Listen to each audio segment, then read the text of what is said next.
안녕하십니까. 2022 수능 개념 정치화법 개념 요정의 박민아입니다. 자, 이제 우리가 지방자치와 관련된 내용들을 많이 머릿속에 넣었어요. 이 내용들을 한번 선생님이랑 좀 이렇게 빈칸 채우기를 통해서 정리해보는 시간 갖도록 하겠습니다. 지방자치, 일정한 지역의 주민들이 자치단체를 구성해서 그 지역의 사무를 자율적으로 처리하는 제도예요. 민주주의 이상인 자치 원리에 충실한다. 우리 지역의 일을 우리 스스로 처리하는 거니까 그래서 풀뿌리 민주주의의 의미를 갖는다. 왜 풀뿌리 민주주의인지 설명했었죠. 지방 분권의 실현. 권력 분립인데 어떤 권력 분립? 수직, 수평.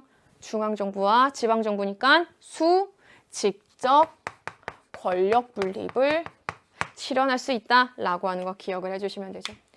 자, 우리 지방자치의 유형, 지방자치의 의미는 크게 둘로 나눌 수 있다. 주민자치와 단체자치. 이거 선생님이 어떻게 공부했다? 주민자치는 학교에서 학생이 학급의 일을 처리해 나가는 그 과정에 조금 초점을 맞춘다. 지역 주민이 스스로의 책임 아래 그 지방의 공공문제를 처리하는 거다. 단체자치는 중앙정부로부터 독립된 지위와 권한을 부여받은 지방정부가 이를테면 학교로부터 독립된 권한을 부여받은 학급이 어떻게 권한을 행사해 나가는지에 대해 초점을 맞추는 거죠. 자, 우리 지방자치단체는 우리나라 지방자치는 대부분의 민주국가에서도 주민자치와 단체자치가 결합되어 나타난다라고 하는 것까지 정리를 해주시면 되죠. 자, 이제 우리 교재 다음 쪽으로 한번 넘어가 보도록 하겠습니다. 우리나라의 지방자치단체예요. 일단 어떻게 나눌 수 있다? 급별로. 두 번째, 자치기관별로 나눌 수 있다. 급별로 나누면 어떻게 나눌 수 있다? 광역자치단체로 나눌 수 있다. 그리고 기초자치단체로 나눌 수 있다. 그리고 광역자치단체, 특별시, 광역시, 특별자치시, 도, 특별자치도, 특별시, 서울특별시, 광역시, 대전, 대구, 부산, 대구, 인천. 맞나? 대전, 대구, 부산, 인천, 울산. 광역시. 도, 경기도, 강원도, 충청남도, 충청북도, 전라남도, 전라북도, 경상남도, 경상북도. 그쵸? 특별자치도 어딜까요? 제주. 선생님, 근데요, 특별자치시는요, 세종. 이해되셨어요? 그렇게 해가지고 이렇게 광역자치단체, 우리가 앞에서 봤던 사례들 중에서 진짜 쉽게 주소 앞에 오는, 여러분 그렇게 생각하시면 조금 쉬울 것 같아요. 처음 배울 때에는. 광역자치단체라고 하는 거고요. 기초자치단체, 시군, 자치구, 조금의 예외가 있을 수는 있지만 우리가 사례를 통해서 광역자치단체, 다음에 기초자치단체, 일반적으로는 대부분 구성된다라고 하는 거 한번 찾을 수 있었습니다. 자, 우리 자치기관별로는요, 지방의회와 지방자치단체장 나눌 수 있습니다. 이제 반대로 한번 외워볼까? 지방의회는 어떤 기관? 의결기관. 지방자치단체장은 집행기관이다라고 하는 거 기억을 해주시면 됩니다. 되셨죠? 자, 이제부터는요, 선생님이 이 두 가지 내용들을 조금 더 구체화시켜 보도록 하겠습니다. 바로 지방의회입니다. 또 외우자. 또 외우자. 자, 우리 지방의회, 의결기관, 집행기관, 지방의회, 의결기관. 자, 쉽게 지방의회는요, 우리 앞에서 그림 그렸었잖아. 그래서 여기다 한 번만 더 그려놓게. 지방정부 어떻게 구성된다고요? 의결기관과 집행기관으로 구성이 된다고요. 의결기관, 지방의회, 집행기관, 지방자치, 단체장. 여러분이 이제부터 나오는 내용들을 공부할 때 이 그림을 가지고 조금 유추할 수 있는 내용들도 충분히 나올 겁니다. 다시 해볼게요. 자, 우리 지방의회는요, 어떻게 구성이 되냐면요, 주민의 선거에 의해서 선출된 지역구 의원과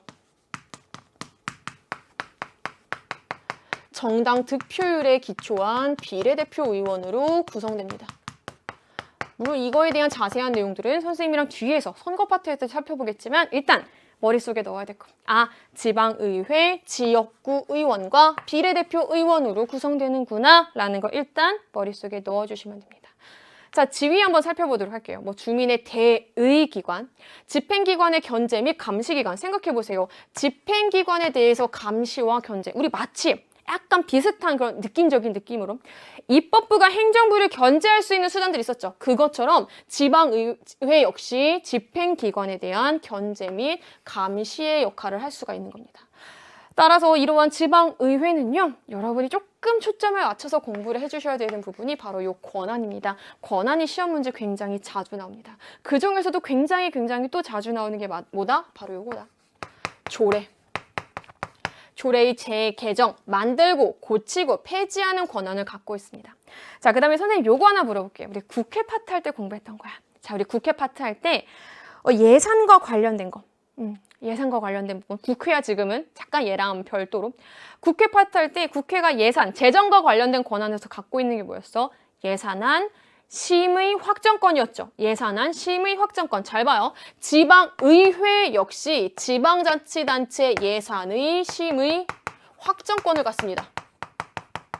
어렵지 않죠? 그리고 결산 승인권도 갖고 있는 거고요. 마지막 이 부분은 여러분이 견제와 감시랑 연결시켜주세요. 지방자치단체 행정의 사무를 감시하는 권한을 갖고 있다. 따라서 옆에다 조금만 적어볼까요? 지자체 사무에 대한 전반에 대한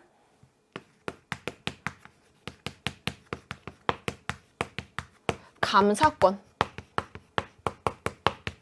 그리고 이제 내가 여기까지 적으면은 뭐 나올지 조금 알았으면 좋겠다. 특정 사안에 대한 뭐 나올까? 뭐 나올까? 감사권. 그리고 견제와 관련된 거면. 그치? 특정 사안에 대한 조사권. 이거 선생님이랑 국회할 때 국정감사, 국정조사 나눠서 공부한 거잖아요. 그때 왜 내가 나눠서 전반에 대해서 감사하는 마음 막 이렇게 외우자 그랬고 조사, 특정한 경우에 은는 이가 쓰인다 막 이렇게 외우자 그랬잖아. 그게 여기서도 이렇게 활용될 수 있는 거예요. 지방의회 역시 지자체 사무 전반에 대한 감사권, 특정 사안에 대한 조사권을 가지고 있다라고 여러분이 정리를 해주시면 됩니다. 자, 이제 우리 지방자치단체장으로 한번 넘어가 보도록 하겠습니다. 지방자치단체장은요, 뭐다? 지방자치단체의 집행기관이다. 그래서 행정상무를 총괄한다. 그리고 지방자치단체의 대표이다. 그래서 서울시보장, 영도구청장 이런 식으로 되셨죠? 그래서 권한은요, 행정사무처리권 외에 집행기관으로서의 역할을 담당하고 있으니까 소속 직원에 대한 임명권 및 지휘감독권. 그래서 우리 약간 느낌을 행정부의 수반, 약간 그런 느낌하고 비슷하게 한번 생각을 해보세요. 소속 직원에 대한 임명권 및 지휘감독권도 가질 수 있는 겁니다. 지방의회의 의결사항을 집행하는 권한을 갖고 있는 거고요. 여러분이 외워주셔야 되는 거. 자, 지방자치단체장 집행기관은 조례야 규칙이야? 규칙을 재개정할 수 있고요. 자, 그 다음에 여러분 여기다가 조금만 체크해 주시는데요. 이거 무조건 외우지 말고 쉽게 생각해 보세요. 조례안 제출권, 조례안 거부권. 그래서 우리 약간 비슷한 개념으로. 자, 우리나라 국가기관에서 행정부가 법률안 제출할 수 있죠. 비슷한 개념이에요. 집행기관이 지방자치단체장 역시 조례안을 제출할 수 있어요. 조례는 원래 지방의회의 권한이잖아. 아니, 입법 기능이 궁극적으로 원래는 원칙적으로 국회의 권한이잖아. 근데 그 법률안을 행정부가 제출할 수 있는 것처럼 마치 비슷하게 연결시켜서 공부해주세요. 집행기관 역시, 지자체장 역시 조례안 제출권을 갖고 있고요. 조례안 거부권, 이거 약간 느낌 비슷하게 법률안 거부권. 자, 우리 의회에서, 국회에서 법률안이 의결되면 행정부, 대통령이 법률안을 공포하죠. 공포하지 않으면 환부 거부할 수 있잖아요. 비슷한 개념이에요. 지방의회에서 만든 조례안에 대해서 지방자치단체장이 거부할 수도 있습니다. 이 두 가지를 무작정 외우지 마시고요. 선생님이랑 개념 디딤에서도 그림 그렸던 내용, 이거를 가지고 같이 공부를 해주시면 조금 연결시켜서 공부를 하는 거예요. 이게 개념이 똑같다! 이런 거보다는 약간 비슷한 느낌이구나 라고 연결지어서 여러분이 공부를 해주시면 조금 수월하게 공부하실 수 있을 겁니다. 자, 우리 참고 자료에는요, 조례와 규칙과 관련된 내용들이 나와 있는데요. 여러분이 여기서 꼭 알아두셔야 되는 거. 일단 조례는 의결기관, 지방의회. 규칙은 집행기관, 지방자치단체장에 의해서 개정되는 거다라는 거 위주로 여러분이 알아주시면 됩니다. 되셨나요? 자, 이제 우리나라의 주민참여제도를 들어가 보도록 할 건데요. 이 부분은 선지 하나 정도로는 충분히 구성될 수 있지만 그렇게 어려운 부분은 아니에요. 왜냐면은 우리가 앞에서 배웠던 내용들하고 조금 연결이 되거든요. 이를테면 이 부분이요. 우리나라의 주민참여제도인데 직접 민주정치 요소래요. 우리 공부했어. 호남 민주정치 공부할 때 대의민주제의 한계점이 있으니까 직접 민주제 요소를 넣었다고. 그때 직접 민주제 요소에 3가지가 있었었죠. 우리 일단 비교 한번 해볼 겸 적어보도록 할까요? 우리 직접 민주제 요소, 호남 민주정치에서 직접 민주제 요소 뭐 있었어요? 국민 투표. 헌법 개정안이나 국가의 주요 정책을 국민의 투표로서 결정할 수 있는 거였죠. 그리고 국민 발안, 국민 소환 제도가 있었습니다. 선생님이 이걸 여기다 적은 이유가 있어요. 이제부터 이 내용들이 조금 응용될 겁니다. 한번 들어가 볼게요. 주민에게 과도한 부담을 주거나 중대한 영향을 미치는 주요 정책을 주민의 투표로서 결정할 수 있는 거래요. 주민의 투표로서 결정할 수 있다? 무슨 투표 제도겠네? 근데 국민 투표라고 볼 수는 없어요. 왜? 모든 나라 전체에 적용되는 게 아니라 해당 지역에 기초한, 해당 지역에 기반을 두고 그 지역 주민들에게 한정되는 거니까. 자, 그럼 뭐라고 해야 될까요? 주민 투표요. 두 번째 한번 살펴볼게요. 주민이 직접 조례안을 발의할 수 있는 제도. 발안 제도. 근데 누가 할 수 있는 거예요? 해당 지역의 주민들이. 주민 발안 제도예요. 어렵지 않죠? 우리나라에서는요, 주민이 조례 제정안이나 개정안, 폐지안을 제출할 수 있는 주민 조례. 제정 및 개, 폐, 청구제도. 말 길다. 이거를 두고 있는데요. 이거 너무 어렵게 생각하지 마시고요. 주민이 조례안에 대해서 만들거나 고치거나 폐지하는 것을 청구할 수 있는 제도예요. 즉, 그러니까 주민이 이게 우리나라의 경우에는 직접 의회에 가서 손들고 발의를 할 수 있는 이런 직접 발안의 형태가 아니라 주민이 이 해당 내용에 대해서 청구를 하면은 그 청구를 받아들여서 이어지는 제도입니다. 어쨌거나 주민 발안과 연결시켜서 우리나라에서는 주민조례 제정 및 개폐 청구 제도를 두고 있다라고 하는 거 여러분 이렇게 끊어서 공부해 주시면은 어렵지 않을 겁니다.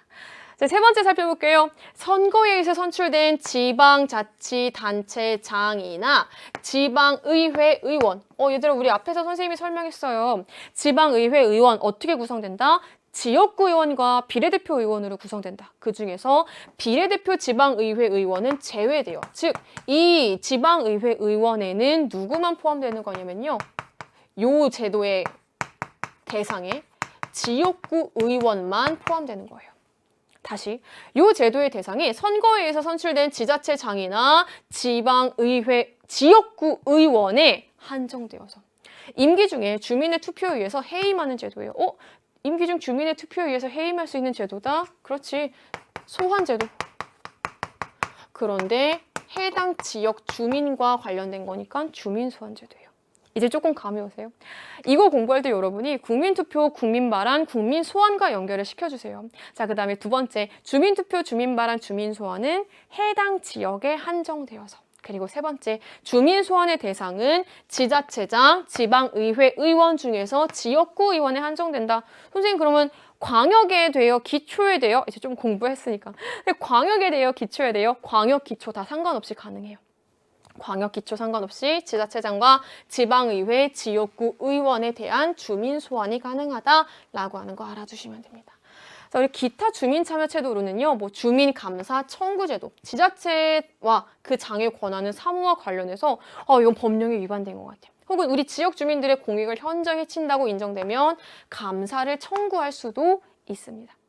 주민참여 예산제도예요. 우리 지자체 예산 편성 과정에 참여해서 우리 지역 발전을 위해서 이런 걸 하는 게 어떻습니까? 라고 의견을 제시할 수도 있는 거고요. 지자체가 마련하기를 바라는 정책, 조치 등을 문서로서 청원할 수도 있습니다. 자, 우리가 지금까지 봤던 주민참여 제도 정도는 시험 문제에서 좀 선지 하나 정도는 구성될 수 있으니까 여러분이 가볍게 알아두시면 되고요. 자, 이제 우리 다음 페이지 한번 60쪽 넘어가 보도록 하겠습니다. 우리나라 지방자치단체의 문제점과 앞으로의 발전 과정인데요. 어렵진 않습니다. 약간 가벼운 마음으로 그냥 들어주세요. 지방자치단체 독립성과 자율성이 부족해요. 무슨 뜻이냐면요. 중앙정부와 지자체 간의 권한의 불균형이에요. 사실 지자체가 완전히 독립적으로 운영되긴 조금 어려워요.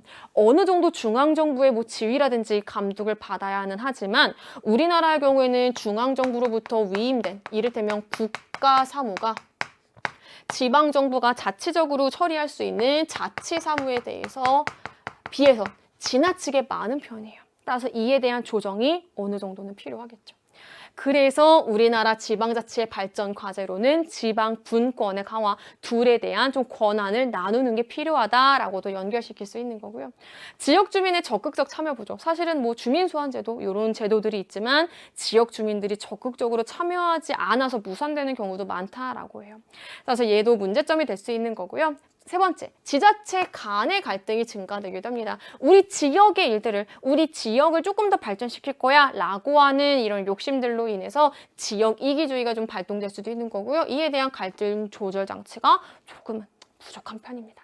자, 우리 마지막으로 이 단어는 조금 알아두세요. 지자체의 낮은 재정 자립도.